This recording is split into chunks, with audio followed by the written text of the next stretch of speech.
নমস্কাৰ xopunar কাষৰ সকলো দৰ্শকক আমি আদৰৰ সম্ভাষণ জনাইছোঁ। আজি আমাৰ মাজত উপস্থিত আছে এজন বিশিষ্ট অভিনেতা। হয়, আমি তেখেতৰ পৰিচয়টো কৰি দিয়াৰ প্ৰয়োজন নাই, তেখেতে নিজেই ক'ব। হয়, আপোনাৰ পৰিচয়টো ক'ব।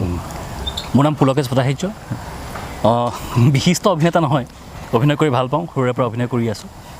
বিশিষ্ট হোৱাৰ এতিয়াও যোগ্য হোৱা নাই বুলি ভাবোঁ। নাট্যকৰ্মী হিচাপে, অভিনয়কৰ্মী হিচাপে লাইনটোত থাকি ভাল পাওঁ, কৰি থাকোঁ, সেইটোৱেই কথা। হয়, আপুনি কেনেকৈ আৰম্ভ কৰিলে নাটকৰ বিষয়ে? আৰম্ভ মানে আচলতে মোৰ অলপ ব্যতিক্ৰম কাহিনীটো। মোৰ দেউতা এজন ফিজিচিয়ান, ডক্টৰ। হয়, ইন জেনেৰেলি ডক্টৰৰ ঘৰত আচলতে এক্টৰ নহয়, খুব কমেই হয়, আমাৰ অসমত দেখা যায়, কম হোৱা দেখা যায়।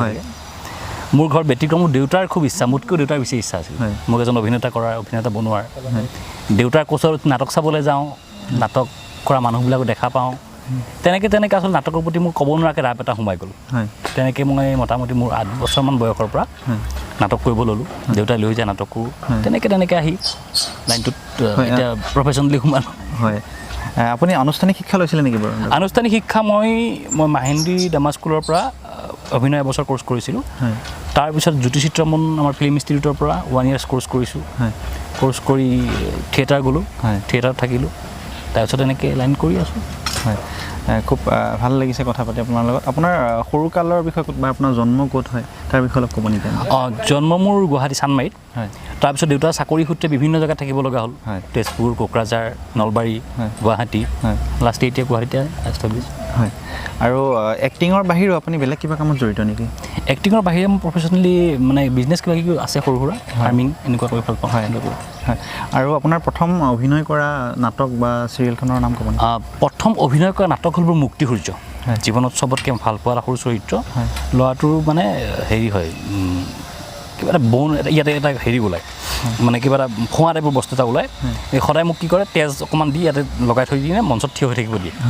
খুব কেৰেক্টাৰটো প্ৰথমতে ভয় কৰিছিলোঁ মই, পিছত মানে লাহে লাহে কেৰেক্টাৰটো মই এনজয় কৰিব ল'লোঁ। খুব ভাল লাগিল চৰিত্ৰটো কৰি। বহুদিন কৰিছিলোঁ আমি। এটা শিশুশিল্পী চৰিত্ৰ আছিল মুক্তি সূৰ্য বুলি নাটক এখনত। বহু জেগাতে শ্ব' কৰিছোঁ এইখন বাহিৰতো এনেকুৱা। আৰু প্ৰথম মোৰ টিভি চিৰিয়েল বুলি ক'লে দূৰদৰ্শনত ছাপ'জ নবৌ হ'ব, নবৌ বুলি এখন ধাৰাবাহিক কৰিছিলোঁ। আৰু তাৰপিছত ক্ৰমাধিক্ৰমে আপুনি? ক্ৰমাধিক্ৰমে তাৰপিছত মই অপেচাৰী নাট্য দলত নাটক কৰিলোঁ। ভ্ৰাম্যমান থিয়েটাৰত গ'লোঁ, কোহিনুৰ, ৰাজশ্ৰী, সঞ্জীৱনী, এনেকৈ বিভিন্ন থিয়েটাৰত থাকিলোঁ। আৰু আজি কেইবছৰমান ধৰি এনেকৈ চিৰিয়েলত জড়িত হৈ চিৰিয়েল কৰি আছোঁ আপোনালোকৰ আশীৰ্বাদত। হয়, আৰু অসমৰ সকলো ৰাইজে চিনি পায়, তেওঁ চানমাৰী চান্দনীখনত এক বিশেষ এটা কেৰেক্টাৰ কৰিছিলে, নিগেটিভ কেৰেক্টাৰ এটা কৰিছিলে। চ' কেৰেক্টাৰটো দেখি পেলাই বহুত মানুহে আপোনাক মানে সঁচাকৈ নিগেটিভ ৰূপে ভাবি লৈছিলে। তাৰমানে কি সেই কেৰেক্টাৰটো খুবেই ভাল হৈছিলে, সেই বিষয়ে আপুনি কি কয়?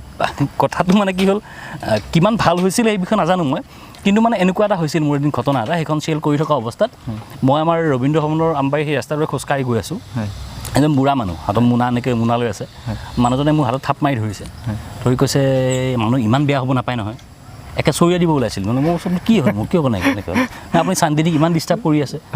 নহয়, এইটো আচলতে মোৰ চৰিত্ৰ হয়, এনেকুৱা মানে মানুহখিনি ইমান দূৰ সোমাই গৈছে, চিৰিয়েলখন সোমাই গৈছে। আপোনাক তাৰমানে এটা নিগেটিভ কেৰেক্টাৰ যিহেতু বেয়া পাইছে, গতিকে মানুহখিনি আপোনাক মানে আপোনাৰ সোমাই গৈছে বস্তুটো। হয়।